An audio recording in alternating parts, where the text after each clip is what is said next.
Wij staan hier op de Sediek bij Ternaat. Daar is Ameloon, hier de Sediek. Maar wat leidt er tussen de eilanden en de Sediek eigenlijk in? Ging je mee?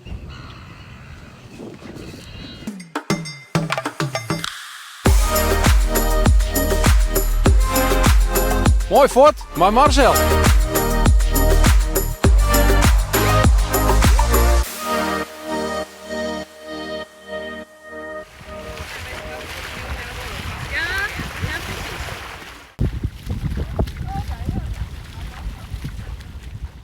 We zijn hier op het Wad, op Pinkengodtocht. En we hebben een groepje mooi. En we zijn hier gewoon een beetje een zwerftochtje aan het doen.